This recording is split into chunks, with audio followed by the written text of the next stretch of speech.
So I'm just going to give a mini conference here as we're on the eve of the great season of Advent, which is a time, of course, to prepare ourselves for the birth of Jesus Christ. One of the sacraments right now in British Columbia, we're not permitted to attend Mass, and God willing, that will change. But what we can do is pray, and we can receive the Sacrament of Penance. So I'm going to just give a brief talk on the requirements of a valid and profitable confession. There's a lot of things that can be discussed, or I could speak from certain angles on this. Just even how to do an examination of conscience, or the reasons for going to confession. But what I would like to do is just cut to this subject of how to make a profitable and a valid and a profitable confession. And there are basically 6 or 5 steps that we need to follow. Of course, all of these depend on our willingness to actually go to confession. Our willingness should be almost driven by the fact that I need this. Like I need air, like I need sleep. I need to go to confession. Christ gave us this sacrament, so that alone tells us of our need for this, even if we don't feel the need. You don't have to feel like you need to go to confession to know you need to go to confession. You can know you've done something wrong. You don't feel like you've done something wrong. In certain sins in the sexual area, we don't feel like we've done anything wrong. Doesn't really mean anything. What matters is, do we know we've done something wrong? And how do we know? Well, we know based on the teaching of Jesus. So Jesus has to be the center of this, or it doesn't mean anything. Nothing really means anything. So these are the requirements for a valid and profitable confession. Number 1, there must be an examination of conscience. I could break each of these down, but I'm going to try and avoid that because I can talk a lot. So I'm just going to try and mention these steps, a little bit about each of the steps, and then perhaps in later sessions these can be broken down. So an examination of conscience. This is a very beneficial and necessary spiritual exercise if any spiritual growth is going to take place, period, let alone with regards to the Sacrament of Penance or a good, profitable or valid confession. An examination of conscience is really at the heart of the spiritual life. All the saints did this, as they examined themselves, and they did this on a regular basis. So it involves asking ourselves 3 essential questions. It can be done in many ways, but one of the ways I've learned involves 3 essential questions. Number 1, at the end of the day, literally, not metaphorically, but at the end of the day, ask ourselves in the presence of God, so Lord, I know you're here. I want to have this final conversation with you in your presence. What have I done wrong with respect to God, my neighbor, and myself? Lord, what have I done wrong with respect to you, my neighbor, and myself? So we ask ourselves these questions, and it should not be some sort of long list that mesmerizes us or, gets us caught into a spiraling downwards sort of movement. This should only take about 2 or 3 minutes once we at least get into the regular practice of it. So it's not some drawn-out exercise where we're beating ourselves up or just fixating on some defect or fault or sin. Lord, what have I done wrong with respect to you? Maybe I used your name badly. I ignored you all day long. My neighbor, I was unkind. I was a jerk to that person, whatever. Myself, I didn't take care of myself, and so on. Number 2, what have I done right? It's important that we acknowledge the things that we did right. But that even then we're giving glory to God. We're not just saying, well, I did right as if I stand on my own. But it's important that we acknowledge what we did right. And number 3, what specific thing can I do tomorrow in order to make some improvement? So this is also important. Specific resolutions, they must be specific. And they must be, I could go through the SMART goals, a specific, measurable, attainable, realistic, and then, of course, our tangible, ART, realistic, tangible. Sometimes the words change a little bit. But the more specific our resolutions are and doable, we have to agree to them. I can't, say I'm going to do something when I know I'm not going to do it. I have to, tomorrow I'm going to try and smile at that person in the office and name the person in God's presence. On the way to work next morning, you name the person, Lord, help me to smile at this person because they annoy me like no other person annoys me. Help me to at least smile, maybe even say good morning. Something like that. It's got to be specific. We got to drill down on this. It's got to be attainable and realistic. So I'm going to pray more doesn't cut it. All right? We have to, get rid of this kind of stuff. I'm going to pray more. What does this mean? I'm going to pray more. No, you're going to pray more means, because we're human beings, we're not angels, I'm going to pray more means 15 minutes. I'm going to wake up at 6 o'clock in the morning. I'm going to start my prayer at 6:30 or 6:15 after I've had my cup of coffee or something. And I'm going to pray for 15 minutes. And I'm going to do this every day of the week. That's specific. Then I have to accept or agree within myself if it's attainable, if I'm going to do it. Could be Monday to Friday to start or something like that. But let's stop kidding ourselves and just say, I'm going to pray more. It doesn't work that way. I'm not trying to make anybody feel guilty. That's the way it is with us human beings. Examination of conscience, number 1. Number 2, sorrow and contrition for sin. If we're not sorry, what's the point of going into confession? Right? We all know this on the human level. So this must be present if our confession is going to be valid. There are 2 types of contrition, perfect contrition and imperfect contrition. Perfect contrition is motivated by love. What I've done is wrong. I'm sorry because I love you. Ultimately, we're saying this to God first, and then perhaps even to another person. Imperfect contrition is motivated by fear of punishment. I'm sorry because that I have sinned. I'm sorry about my sin because I don't want to go to hell, or I don't want to be punished by you. God will accept this, but God doesn't want us to remain in this place, because ultimately the moral life will never be truly, the fruits and the joy of the moral life, the life of Christ, will never be realized if it's motivated by this kind of servile fear. It's sufficient sometimes to kick us in the pants, to actually get us to confession. But God never doesn't want children who are frightened.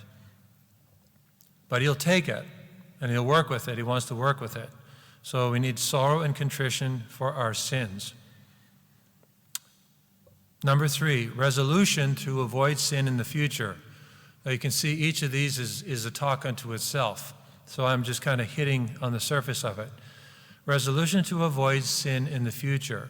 Now this is critical if our confessions are going to be both profitable or effective, and in some cases valid. It does not mean we promise never to do it again. So sometimes I hear these acts of contrition that says, I promise never to do it again. And although I don't stop the penitent, I want to say, how can you say you'll never do it again? How can you say that? We don't know what you're going to do tomorrow. I'll never do that again. So I've encouraged parents, never make your children say, I'll never do it again. Because they don't know if they're going to do it again. What if they do it again, they keep doing it again, then they'll never believe that they can't do it again. So it's a conundrum, right? We're setting ourselves up for a fall when we say, I'll never do it again. What we can say in the act of contrition I was taught as a child, and I still say it to this day, is with the help of thy grace to confess my sins, to do penance, and to amend my life. So with the help of thy grace, to confess my sins, to do penance, and to amend my life. So, Lord, I'm going to try to the best of my abilities with the help of your grace to cooperate with you and not do this again. All right? But God knows, and we should hopefully know that it might happen, but we're going to take the steps to ensure that it doesn't. Or we're going to try. We're going to move in that direction. So if I have a trouble with drink, let's say, and it's a real problem, I may have to, before I'm serious about wanting to be sober, I may have to get rid of all the liquor in the house. Or if I'm living, with somebody and they drink, I can't impose my penance on them. I need total accountability to them. So that's how I follow through on my desire, to to try not to do it again. There's accountability issues. Okay, so this again is very important. It's like it's human nature stuff. But we need to accept this, especially when it comes to having the sacrament of penance be truly fruitful in our life and delivering the power that is there. Okay, so resolution to avoid sin in the future. Number 4, the confession itself. Now, what must this include? All mortal sins, and this includes the amount of times the sin was committed. All right, doing something once is not the same as doing it 15 or 30 times. All right, so the number of times is not in any way for the benefit of the priest. It's necessary for the penitent to basically own up to what they've done. I stole. Okay, I stole $50. Okay, once? No, I actually did it. I've done it over 15 years, and I did it once a month. Then we're dealing with something very different here. It's a vicious, deeply rooted habit, that has to be dealt with perhaps with some counseling aside from confession. And maybe there's even the problem of going to jail for stealing but that's kind of a side issue in a way. So we need to talk about the amount of times, like I missed Mass once is different than I missed Mass the last 5 years. Now maybe we don't have to do 52 times 5, which, I missed Mass 250 times. No, I miss, sometimes people can't remember the exact amount of times, but they can at least say, forgive me, Father, for I've sinned. I've missed Mass 15 times, or I've missed Mass. Actually, in the last year, I've missed more than I've come to Mass. So the priest, he knows this person is not trying to hide anything, and they can't remember the exact amount of times, but they know they've missed a lot of Masses. So that's really important. Number 2 is they're kind. All right, we have to mention they're kind. I just alluded to this. I stole $10 rather than the evasive, I was dishonest. What do you mean dishonest? So I stole. Okay, what did you steal? Could have been, in some cases, people have said, I've stole time, from my employer. That's different in some ways than I stole $1,000 or I stole $10. So we need to, again, nail down their kind. So we specify. Number 3, necessary circumstances that might change the guilt we incur when we commit a sin. So, for example, I was very tired due to, it was the end of the day, the end of the work day. I was just really tired. I was distracted. The kids were just on me. They were just, pulling, and I just yelled at them, and I was just angry.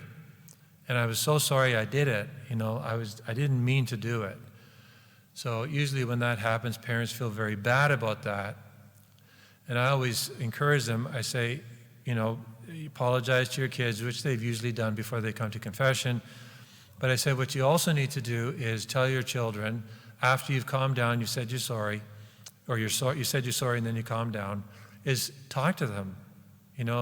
I was tired, I didn't mean it, and I love you, but you have to, please, wait until I have a free moment, or if I say I'll get back to you, or, we'll talk in 10 minutes, please don't keep coming at me. And, kids are pretty fair, actually. At least I think so, I don't have any. But I'm assuming that kids most of the time will understand that kind of thing. So circumstances can help us, can help to explain to the confessor, what may mitigate guilt that we might incur. Like, I stole $100 because I can't stand this person. They're not going to miss it. I don't care about them. Is different than I had no money in the bank, and I gave into the temptation to steal to buy food. Stealing is still wrong in this case, but at least it tells the confessor this is not a person going around looking to steal. Okay, so these are the 3 things: the amount of times, number 2, they're kind, and number 3, the necessary circumstances. And although I won't develop these because it's a talk unto itself, I'll just mention the 4 C's that can help us to make a profitable confession. The concise, concrete, clear, and complete. Okay, so, but that's, like I said, it's a whole talk unto itself. Concise, concrete, clear, and complete. So that's the fourth step. And the fifth step is the acceptance of penance. Now, when we receive the penance, we carry it out. Usually, this is done before we leave church. And that's only from a practical point of view, so we actually remember to do our penance. So usually the penance is a series of prayers, or it could be some charitable action. Even if our penance is one Our Father or 3 Hail Marys, we should not make light of it. Confessors typically, I think I'm safe in assuming this, do not give heavy penances. Maybe an Our Father, 3 Hail Marys, or 5 Our Fathers, something like this, or maybe a rosary in some cases, depending on what's been confessed. The point is, the grace of Jesus Christ cannot, in a way, our penance has almost been to go to confession, and we want to express sorrow and gratitude to the Lord for having forgiven us. Well, the greatest penance we can show is the life we live once we get out of confession, that we're making the effort to grow in the Christian life. All right, so this is important for the confessors understand this. So, and if you're talking to like a non-Christian friend, they'll say, well, that's pretty easy. A couple of Our Fathers, a couple of Hail Marys, you can go out and get drunk again and go back and say, I was sorry, and another 3 Hail Marys, and you're ready to go again. Well, that's just mocking the sacrament. That's not what the 3 Hail Marys or the 1 Our Father is all about. It's about, saying a prayer, because there's a certain kind of obedience there to the confessor.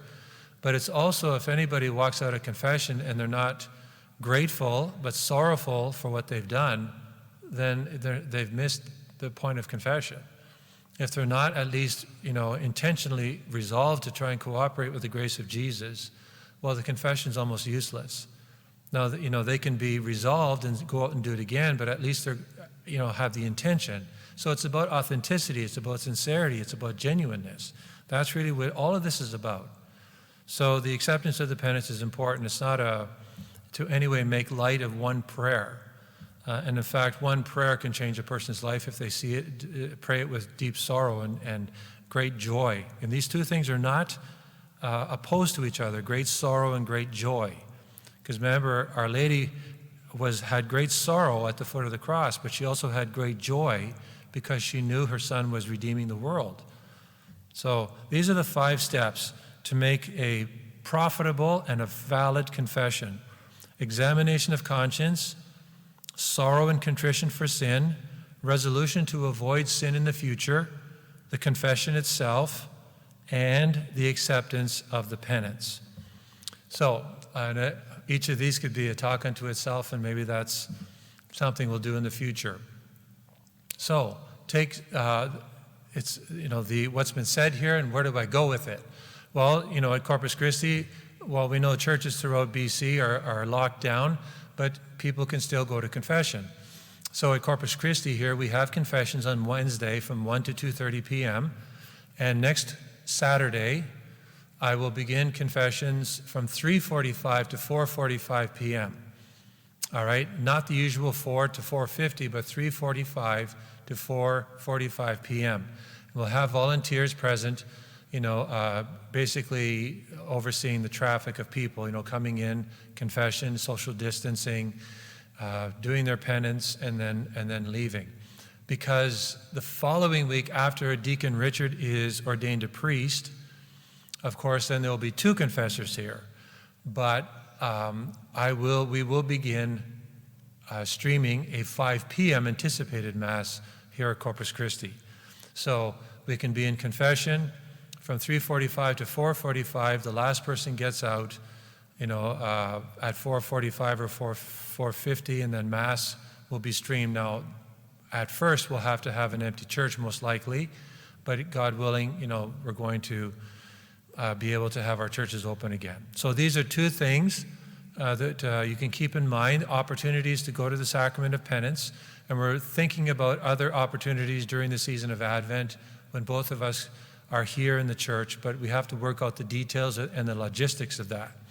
And also, when you do commit, some sin, infraction, give into a defect or weakness of character, don't wait to come to confession to say, Lord, I'm sorry.